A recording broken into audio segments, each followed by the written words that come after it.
esto de que va a ser muy práctico siempre te posiciona, ¿no? Gracias José Manuel y Miriam, gracias de verdad por todo este tiempo, ¿no?, que lleváis facilitando este tipo de conferencias y facilitando pues la divulgación del coaching y en sus diferentes versiones, ¿no? Con lo cual muchísimas gracias. Y gracias a vosotros y vosotras por venir. Gracias. Lo único que me importa en este momento es que os haya merecido la pena venir.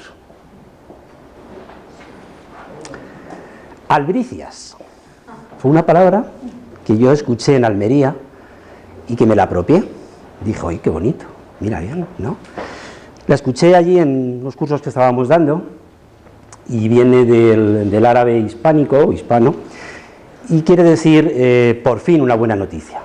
Desde que la escuché se la mando con los correos, en vez de poner buenos días o buenas tardes, a aquellas personas que a lo mejor veo que tienen un mal día, ¿no?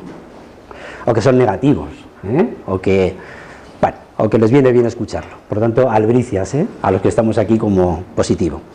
Os quería contar, cuando se trata de poner un entrenador en tu vida, me gusta mucho la palabra entrenador, ¿no?, la palabra coach y la palabra entrenador.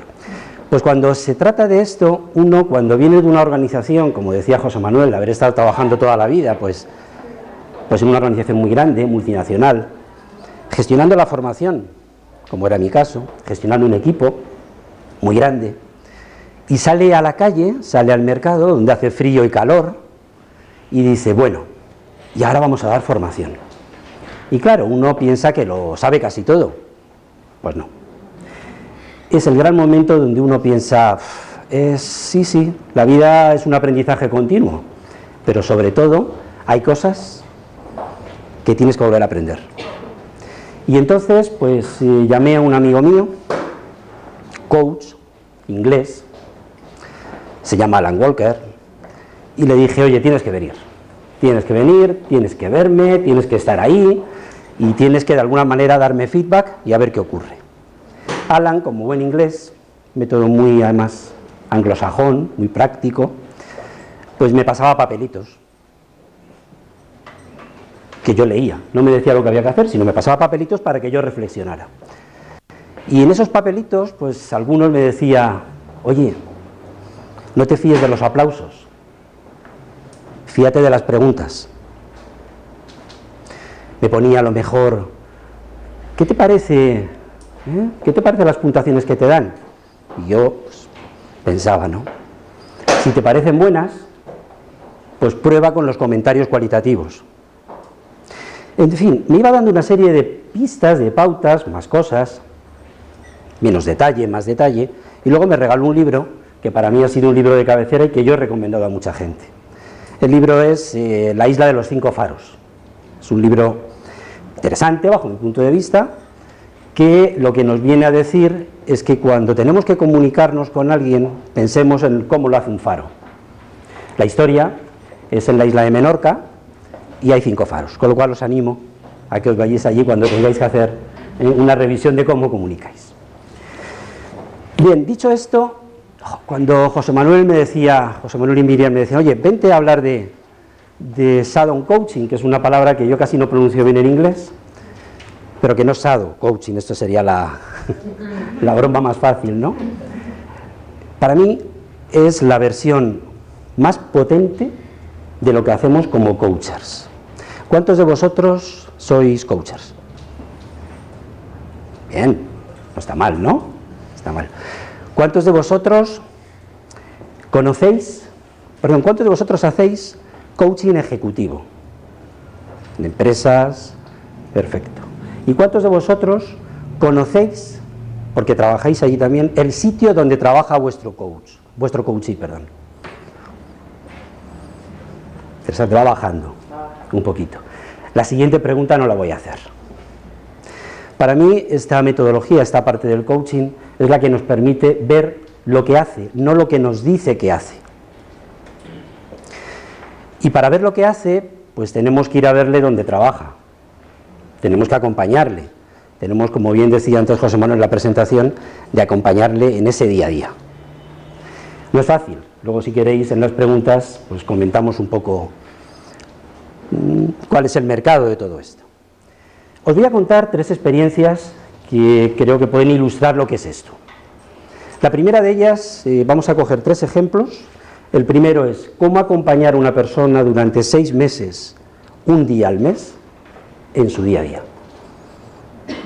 La segunda va a ser una experiencia de cómo acompañar a una persona durante 6 meses, una parte de su día. Y la tercera es cómo actuar en los momentos clave, en los momentos puntuales concretos, donde nos encontramos con alguien que está cambiando o que quiere cambiar un comportamiento. ¿Bien? ¿Vamos bien? Bien. La primera de ellas, 6 días en 6 meses, un proceso de coaching, ya sabéis que nos suele durar esto, ¿no? Entre 6 y 8 sesiones. Yo me he movido en el mundo empresarial y necesito trabajar con cosas que luego pueda medir, para poderlas gestionar. Esto no se me ha olvidado, hay veces que he cambiado otras cosas, pero estas no se me han olvidado. Entonces tengo 4 elementos que necesito. La primera, saber cuál es el 360 de este cliente, del coachee. Con quién habla, con quién se reúne, en quién impacta, en quién influye. Importante. Y necesito saber si hay herramientas dentro de la organización que me permitan conocer cuáles son sus conductas y sus puntuaciones en ese sentido. La segunda es trabajar con un esquema 1-21, es decir, más o menos esto de las 3 semanas, no hacer nada hasta dentro de 3 o 4 semanas. Haces una sesión y pasas 3 o 4 semanas. Y que practique. Puedes estar en contacto con él por audioconferencias, por Skype, como sea, pero él tiene que practicar, él o ella tienen que practicar. En ese sentido, te permite también analizar una serie de datos a través de una agenda que cuando vas a estar con él, pues al menos puedes ver evidencias que si no te las contaría no las verías. La tercera es hacer una agenda concreta de cuáles son sus principales hitos. Claro que hay preguntas de, bueno, ¿qué quieres que trabajemos? Claro que sí. Pero yo también quiero saber en qué trabaja y en qué tiene que mejorar. Por lo tanto, quiero saber si hace contrataciones y quiero ver al menos 2. Quiero saber si hace reuniones y quiero ver al menos 2. Quiero ver si hace reuniones donde estén sus colaboradores y su director y quiero ver al menos 1 o 2. Quiero ver si hace algún despido y cómo se lo prepara. Quiero ver si hace un plan de marketing, un plan de desarrollo de negocio. Pero él va a decidir los hitos que de alguna manera tenemos que ver. Importante. Bien. Y por último, y no por eso menos importante, pues al final, como hacemos o como nos enseñan en todas las escuelas de coaching, ¿no? Es lo que llamamos retroplan, es decir, ¿y dónde quieres estar tú dentro de 6 meses? ¿Dónde te ves? Para la empresa y para él. Y a partir de ahí, pues lanzamos pre-works, cosas entre talleres, audioconferencias, lo que sea. Estas cosas, estas 4 cosas, para mí son puntos, bueno, no podría, ¿no?, hacer este proceso sin esos puntos. Bueno, pues así nos vamos de viaje. Esto que os voy a contar, pues estaba en Galicia. Yo estoy en Madrid. Y esta persona, director comercial de una empresa, muy conocida, no os voy a decir el nombre en este momento, pero muy conocida, factura aproximadamente unos 400 millones de euros, tiene unas 900 personas en plantilla, pero tiene 500.000 clientes. Está tremendamente posicionada en España y en Latinoamérica. Este hombre es director comercial, en aquel momento era director comercial, luego os diré dónde ha ido ahora, y él tenía a su cargo 21 delegaciones y 65 personas. ¿Qué ocurre con esto? Pues yo aparecía en su despacho, que estaba en Coruña, y estamos en mayo. En mayo tuvimos nuestra sesión en su despacho, poniendo blanco sobre negro todas estas cosas, imaginaros, ¿no? Un andaluz en Galicia. Esto es, como me presentaba, ya no os lo digo porque era una cosa tremenda, ¿no? Es que soñé contigo. Es que mi mujer me dice, ¿pero este quién es? ¿Pero quién es? Pues estábamos ahí en su despacho, manejábamos agenda y trabajábamos pues donde él tenía que trabajar, lo que habíamos pactado. Durante el mes de junio hicimos bastante carretera. Ya no solamente era allí, sino que tenía que ver delegaciones. Pasaban cosas curiosas, muy curiosas. Por ejemplo, pues llegaba a la delegación de una de las personas, de sus colaboradores, dueño de alguna manera, entre paréntesis, de esa delegación, y lo primero que hacía era sentarse en el sillón de este señor, desde la delegación. El delegado propietario de ese despacho y yo nos sentábamos en lo de confidentes, los de enfrente. Y él, en su estilo, porque yo no quería ver su estilo, pues trabajaba pidiendo datos, pidiendo todo tipo de cosas, patatín, patatán. En el medio hubo muchas cosas, pero cuando volvimos a Coruña, me adelanté e hice lo mismo. Y en ese momento, él se dio cuenta, dice, qué tontería me llevo haciendo, durante cuánto tiempo me llevo sentando en el sillón del otro. Os cuento anécdotas de espejar, ¿no? Muchas veces, sin decir nada, con que espejes un poquito, el otro se va a dar cuenta. La parte más importante era cuando veíamos cosas que había que entrenar. ¿Os imagináis a Nadal ganando lo que gana sin entrenar? Difícil, ¿verdad? De imaginar. ¿Qué hacemos en las empresas? ¿Hacemos o entrenamos? Hacemos. De vez en cuando nos llevan a talleres, nos llevan a cursos, nos llevan a programas, para que entrenemos cosas.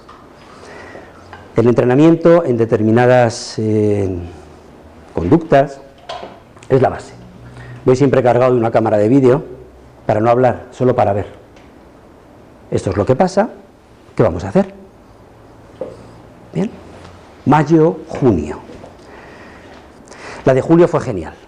La de julio era una reunión con todo su equipo y su jefe, el director de zona. Y yo. Ahí también, cuando me presentó, también tuvo... ¿Y quién es este que viene aquí a observar? Este ahí. Bien. ¿Qué observación? Tuvimos ahí una experiencia tremenda, tremenda, de cómo este hombre no era capaz de articular palabra cuando era un tío muy extrovertido. Le ponía nervioso muchas cosas, muchas. Tiré de lo que me había dado su empresa para trabajar con él. Y tenía 3 competencias prioritarias y 3 competencias secundarias que trabajar. Las prioritarias eran la flexibilidad, que tenía que trabajarla, la empatía, no tenía buenas relaciones además interpersonales, y la planificación y la organización. Puntuaciones que no llegaban al 2, 1, entre 1 y 2, tenían que estar en 4. Tenían que estar en 4. Competencias secundarias. En las competencias secundarias aparecía el trabajo en equipo, aparecía el impacto, la influencia, la ilusión que ponía a las cosas, y aparecía algo que todo el mundo estamos trabajando, que es el liderazgo. Y ahí también, puntuaciones un poquito mejores, pero tenía que llegar arriba. Este era mi plan de observación. Terminábamos, hacíamos una sesión de feedback. Nos íbamos a la siguiente reunión o al siguiente hito, hacíamos otra sesión de feedback. En el coche hacíamos sesiones de feedback, de un lugar a otro. Impresionante. Impresionante. Porque claro, ahí es cuando ves que la persona realmente, primero quiere mejorar, segundo está solo contigo, ¿no? Y quiere que le veas, quiere que le veas. Ya se le han quitado un poco las historias de qué hace este aquí, que va a mirar, que no va a mirar, a quién informará, ¿Quién le habrá mandado a hacer esto, no? Muy interesante. Julio, nos vamos de vacaciones, pum, y en septiembre volvemos. Y en septiembre, pues tuvimos que una persona de su equipo, que yo había visto en una actitud tremendamente positiva, empezó a no cumplir objetivos, de una manera radical. Y él tuvo el encargo de despedirlo. No salía de él, quiso salvarlo, quiso rescatarlo, quiso recuperarlo, pero había que despedirlo. Antes de que yo llegara en septiembre, hablamos unas cuantas veces. Vamos, no creo que esto le guste a nadie. Pues al final, bien, el hombre pues dormía lo que dormía, pensaba mucho en esto, preparamos la entrevista de despido y llegó el momento.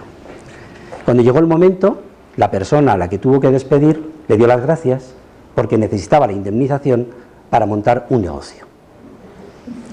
Claro, esto igual no es lo mismo que te lo cuenten a que lo veas. Por poco se levanta, claro. Imaginaros, ¿no? La tensión que tenía, el cómo había montado su película. No entendía muy bien por qué el rendimiento de esta persona había bajado en tan poco tiempo y ahora tenía que tomar una decisión. Otra de las cosas que si las ves, no es igual que si te las cuentan. Terminamos en octubre, noviembre, se acaba ya casi el viaje. Eso es como un viaje a los que hemos estado en escuelas de coaching cuando nos daban lo del carruaje, ¿no? Yo tenía la sensación que me montaba en el carruaje con él y los dos éramos otras personas cuando llegábamos. O sea, ya no éramos los mismos que nos estábamos montando en un sitio. Bueno, pues octubre y noviembre como finales. En octubre nos llama su director de zona, quiere tener una reunión con nosotros y hay que rendir cuentas. ¿Esto de qué ha servido? No podemos, evidentemente, hay acuerdos de confidencialidad donde no se cuenta nada, ni él tampoco quería preguntar nada, simplemente quería saber si realmente había servido para algo. Sorprendido. La verdad es que se quedó sorprendido, primero de la autocrítica, segundo de las mejoras puestas en marcha porque se las habían contado a los demás, y tercero, porque esta persona estaba dentro de sus planes de sucesión y no tenía claro si realmente iba a ser su sucesor, lo cual aquello salió razonablemente bien. Llegó noviembre y aquello eran abrazos casi, ¿no? Bueno, sin casi, ¿no? Eran abrazos. ¿Qué había? ¿Alivio o otras cosas? Fue una relación muy interesante, profesional y personal, que nos llevó a ver en directo, en vivo y en directo, y acompañarle en lo que trabajamos todos desde el lenguaje, desde el cuerpo y desde las emociones. Hoy en día, esta persona es director de zona, pasó a ser director de zona a los 3 meses,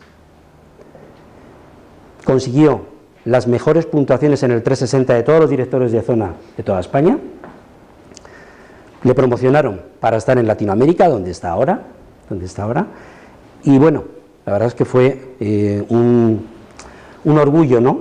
Pues poder trabajar en ese sentido, porque él quiso trabajarse y mucho lo que tenía que mejorar. ¿Qué faltó, bajo mi punto de vista? Pues faltó incluso más repetición en algunas cosas. Me hubiera gustado estar más en reuniones o en algunos momentos para ver ese efecto del aprendizaje por entrenamiento. Eso es lo que yo creo que faltó en ese proceso. ¿Bien? Mucho silencio. Silencio. Bueno. Segundo ejemplo. Nos vamos a otro lado, Andalucía, y tenemos la suerte de trabajar pues con un pedazo de empresón, 900 millones de euros, 4.000 y pico colaboradores en todo el mundo. Fantástico lo que venden, y tenemos un equipo que hay que trabajar con él. Trabajamos con el equipo en procesos de team building y su directora, una directora granaína, directora de IT. Ser directora de IT en una empresa de este tamaño es estar pensando qué es lo que no se va a caer, qué es lo que no se va a caer, qué es lo que no se va a romper, qué es donde no me van a llamar, y que además me van a llamar desde Estados Unidos a una hora y desde España a otra. Es no vivir, es no vivir. Persona muy pragmática, pero con un equipo que le encantaba no cumplir ningún plazo. Cuando llegué allí, me enseña lo que llama la torre de control. Digo, hombre, la torre de control. En una persona súper controladora, nada delegadora, pero que el control no le servía de mucho porque aquello era un choque de aviones. Es decir, afortunadamente no eran controladores de vuelo, pero tenían una lista de aprobados y suspensos. Esto era lo has hecho o no lo has hecho, y los suspensos es que triplicaban los aprobados. Claro, cuando la directora de esta persona, directora general, habla de qué tiene que hacer, dice, oye, Benito, esto es su pellejo el que está corriendo aquí peligro. Esto hay que mejorarlo de alguna manera. ¿Y qué crees que hay que mejorar? Sobre todo hay que mejorar 3 cosas. Hay que mejorar con ella 3 cosas y hay que entrenar en 3 cosas. La primera, la iniciativa. La segunda, la exigencia a los demás. Y la tercera, la gestión de sus emociones y la de los otros. Bueno, pues hombre, no está mal. Y voy, ¿y a ti qué te interesa mejorar? Dice, a mí no, a mí me interesa tener mano dura, a mí me interesa que me hagan caso y a mí me interesa tener un poco más de tiempo libre para estar con mi familia. Y bueno, pues vamos a ver cómo compensamos esto, ¿no? Complicado, muy complicado, muy complicado. La torre de control, estar en una reunión de torre de control era la leche. Era la leche. Yo en aquel momento creo que había que decir esto: Houston, tenemos un problema. Porque además era Houston, tenemos un problema, ¿no? Y el problema era que incidencias por todos los lados y que no se sabían cómo resolver. Estuve trabajando también, en este caso fueron 7 meses, pero en aproximadamente una mañana o una tarde cada vez que iba. No era todo el día, no era un acompañamiento, eran acciones puntuales durante determinados días. Hubo reuniones tripartitas, como con la otra persona, aquí eran tremendamente duras, porque esta persona, cada vez que tenía una reunión tripartita, lo que pasaba por ella era tremendo. Teníamos 2 conversaciones desde Madrid previas a preparar esa reunión. Tenía que llegar mucho tiempo antes para descargar un poco toda la tensión que tenía y focalizar bien en qué iba a ir la reunión. Cuando detrás tienes un equipo que no cumple resultados, que no da resultados. Muy importante. Cuando los ves, cuando ves qué es lo que pasa, cuando ves cómo se miran, cuando ves cómo se hablan, cuando ves lo que hacen, entiendes muchísimas cosas. Cosas interesantes aquí también. Se hizo un sobre. En un sobre, se metió una serie de objetivos y cada cierto tiempo recibía un sobre en su casa. Yo me preocupé de escribir literalmente a lo que ella quería comprometerse y se lo ponía en ese sobre, que recibía en su domicilio particular cada cierto tiempo. Al final de los 7 meses, pues recibió unos cuantos sobres. El mejor fue el último, ¿no? Muy inteligente, esta persona estuvo viendo en el proceso cómo tenía que cambiar determinadas cosas, cómo tenía que olvidarse de sus miedos, cómo tenía que enfrentarse a las situaciones y cómo no podía tolerar más incumplimientos. Y ahí trabajamos mucho. También un libro que le ayudó y que a lo mejor conocéis, que recomiendo bastante, que es Descontrólate, de Xavier Cuís. Libro que de alguna manera pues nos llama a aquellas personas que por su nivel de exigencia pierden el nivel de excelencia, porque están un poco metidas en ese control, ¿no?, que no te deja salir de la torre de control. Tercer punto que quería comentaros es cuando tenemos empresas que hacen muchísimas cosas y donde podemos entrar a través de reuniones in situ. Por ejemplo, ¿os imagináis una evaluación del desempeño? ¿Quién ha hecho aquí últimamente una evaluación del desempeño? ¿Te imaginas en una evaluación del desempeño un coach de A3, quiero decir, en tu caso, tu manager o tu colaborador, y un coach allí? Es importante esto, eso hay que vivirlo.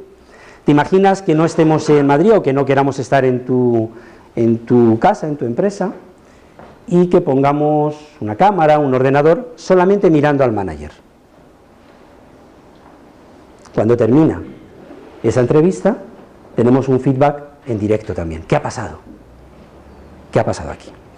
Esto es lo que se contrata ahora mismo, o lo que hay después de determinados programas de formación o durante los programas de formación. Y también lo consideramos dentro de lo que sería el coaching de acompañamiento, ¿no?, el coaching de estar allí y de entrenar esas cosas que estás viendo cómo se producen. Os quería contar así, no quiero alargar más y sí ir a las preguntas, os quería contar tres experiencias que para mí tienen mucho que ver con esto de estar con la persona, de ver realmente lo que está haciendo, insisto, no lo que te cuentan. Bueno, muchas gracias.